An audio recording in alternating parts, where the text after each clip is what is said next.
dizzy now. That's like the third take. Ugh. Hi. Okay, so this is a little bit different to my usual videos because they're all drums and only drums. This one's more of a review. I know what you're thinking though. My goodness, he's wearing the hat the right way around. And you are right. This is the best t-shirt ever. It was my birthday. I know I'm just wearing it because, well, why wouldn't you? It's just awesome. Anyway, da-da-da! We are trying out the SE Electronics V Arena Pack for drums. Tony at SE Electronics have very kindly lent me these. Yeah, I'm going to get these set up on the kit in a bit. We're going to go through in stages. So we're going to cut from me, because I'm ugly, you don't want to watch me. I'm going to cut to the screen, and if it works, we're going to go in real time through Pro Tools. I'm going to record stuff, and then we're going to break down each section and go through it. So it's all natural and fair, so you can hear the mics as they are raw, and then with some processing. And that way you can hear the mics as they are. I'm sure I said that twice. Don't do this very often, do I? So yeah, it's going to be really good. We're going to go in, so the 3 stages, like I said, we're going through 3 stages or more. You should really learn how to count. As a drummer, probably a good thing to start with. I'm just not funny.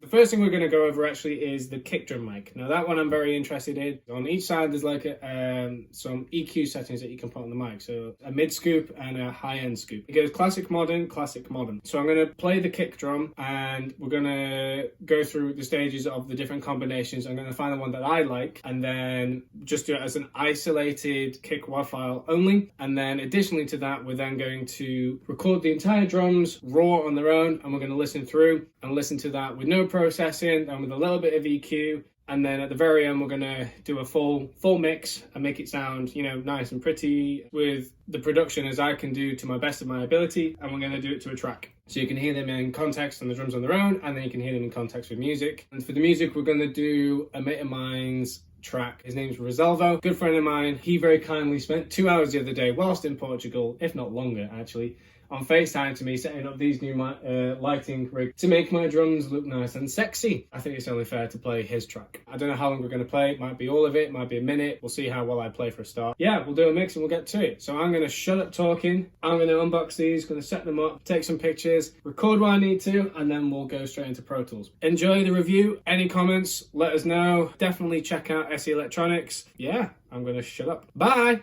Alright then, so this is my rundown of the SE Electronics V-Pack Arena drum set. As you can see here, I've already set up a few things going on just to demonstrate a few different things. I think it's worth mentioning at the start of this that the kick mic and the overhead mics do come with some settings that you can adjust. The overheads I left as standard as they come out of the box. These have a couple of options with pads and things like that. And I just left it at 0 just so it was fair. So if you don't know much about that, or you're not bothered about that, then this is how they sound out the box, standard, done. I think it's also worth noting that the kick also has a few options on the back of the mic before you record in. So you can do some pre-EQ. So you have a few options with some like mid and high end scoops. You could do a couple of combinations. You could do up to 4 variations. So you can do a classic and a classic. And you could do a classic and a modern, you could do a modern and modern, and you could do a modern and classic. So I think it'd be good to go over each variation, starting with this is a classic and classic.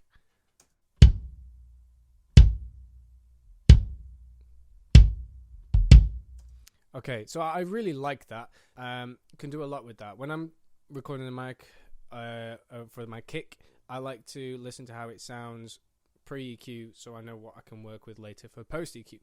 My favourite one happens to be the second one, which I have recorded this with later. Yeah, and this one is a classic and a modern combination. So let's have a listen to that.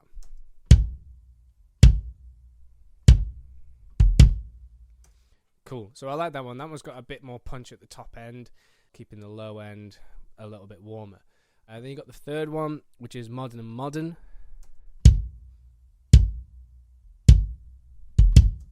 See, to me, that one's very punchy, but I like to add the punch mostly in post-EQ, personally. That's where I like to go.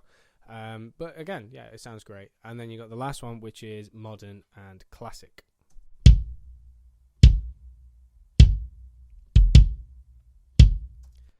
So these are all like personal taste, really. It depends on what you're recording. There's a place for everything there. You could use that for anything you wanted, really. I guess for me, personal taste, I like this one. I like version 2, which is the classic and modern.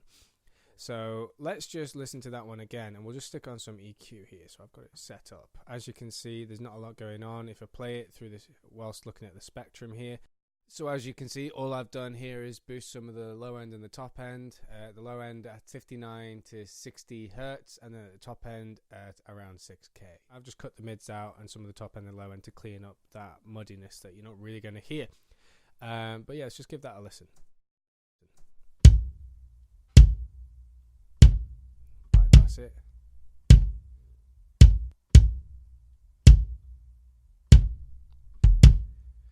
It's a little difference. It just gives it that little bit of an edge. I think what's next is probably I'll tell you what, let's put on the compression as well. This one does make a bit of a difference. So I'm just using the Sheps channel here, starting off with the preset just for ease, which is the Andrew Sheps Kick 1, and then I've just adjusted it a little bit, and I've turned the gate off because I don't want that right now.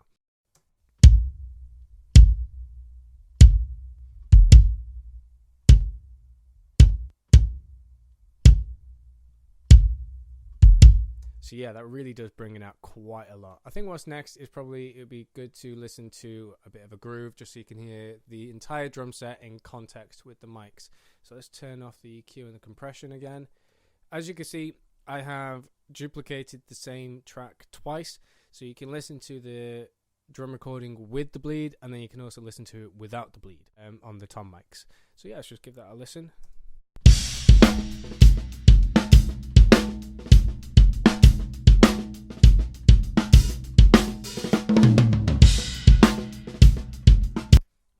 Let's stick on the EQ.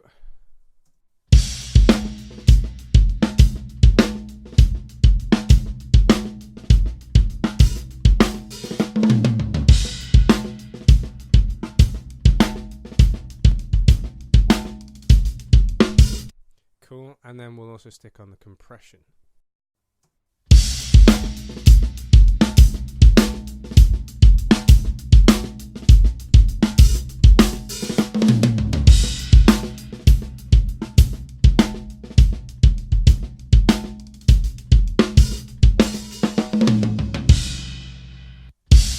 So yeah, that makes a massive difference. Let's listen to it again. Same thing, but let's do it with the tom bleed out. So this one's a bit more direct because there's no additional noise from the toms. So again, let's just take everything off.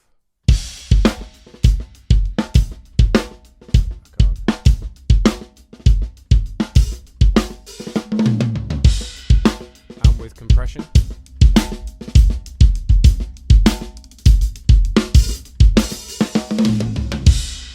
So yeah, it just really makes it pop. Let's just stick a bit of verb on there that I've just set up. Just a bit of ambience.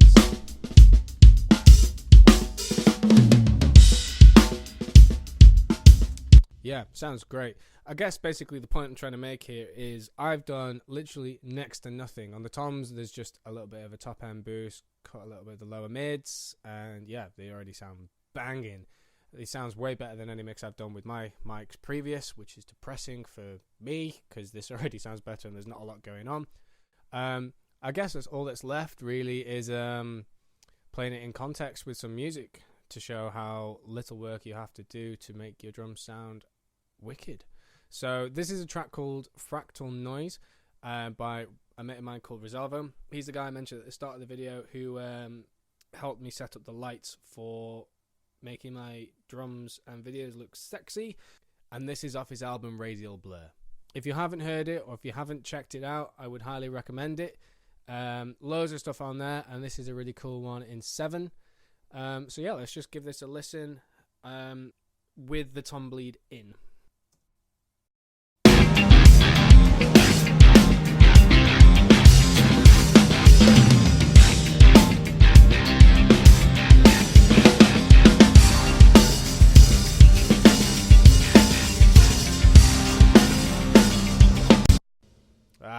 Come on. All right, let's try that again.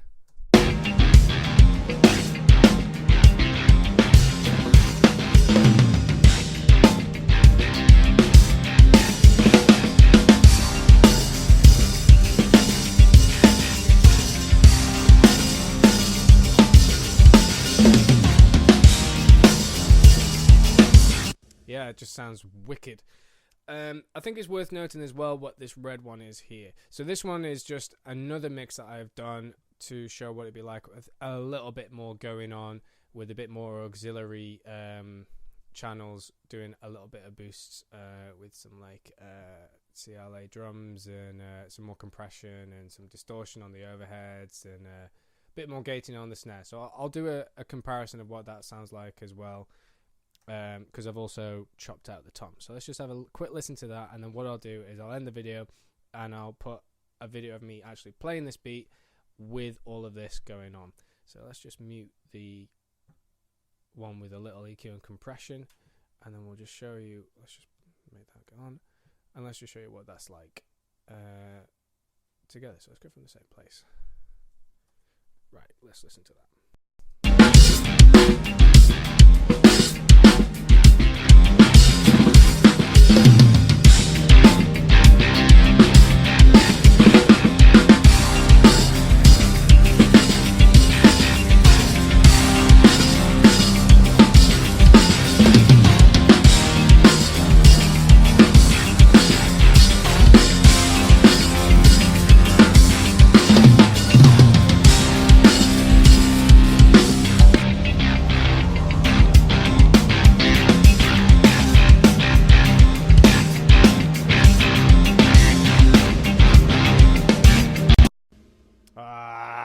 Come on.